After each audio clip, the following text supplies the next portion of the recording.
predict the future is a discouraging and hazardous occupation, because the prophet invariably falls between two stools.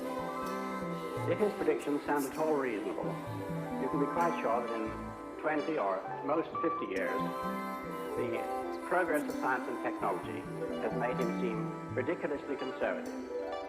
On the other hand, if by some miracle a prophet could describe the future exactly as it was going to take place, his predictions would sound so absurd, so far-fetched, that everybody would laugh him to scorn.